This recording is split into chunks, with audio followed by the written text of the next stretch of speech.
Ready, action. All right.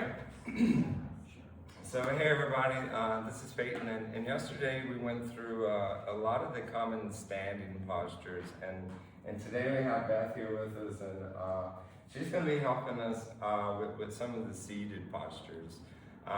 It's really important to understand that, of course, you can modify the standing postures, but also understanding the seated posture modifications and how you can kind of adjust and use props and things to make sure that you get in there properly.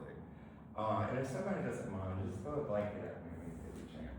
I needed to get to. Very good. Perfect. Thank you.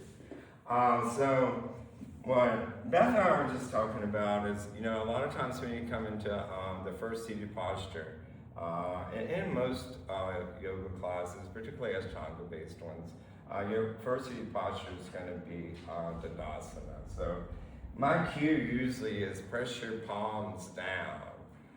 And what I want from that is I want the shoulders to come far away from the ears, and I really want to make sure the shoulders are back and down as you kind of pulls your chest forward a little bit. But Beth and I were discussing earlier, if you look right here, that space between her hands, she just has an anatomical limitation there where, hey, she needs a block. So if you find yourself in that same spot, and you're like, I need some support where I can press my hands down, that's your first modification for your Dandasana. The second one, as we prepare for Paschimottanasana, and I got a blanket there, but I'll go ahead and put another one down. Go ahead and lift out that, and we'll sit on the blanket. You'll notice when you sit on a blanket or you put somebody on a blanket, they have elevated hips. That's going to put a lift in the pelvis, and it's going to shift it forward so the tailbone kind of lifts.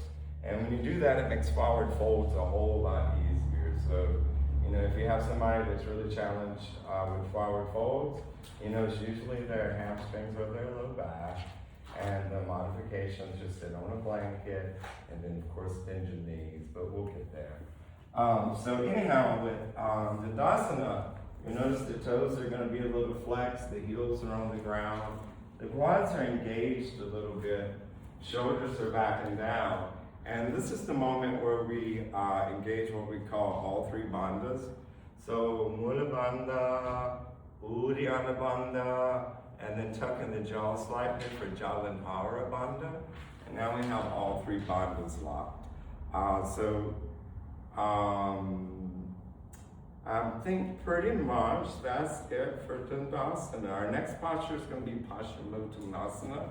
So we'll kind of cut for right now. We'll take some questions from the folks here. And just thanks for joining us today. We really appreciate you, and talk soon. Bye.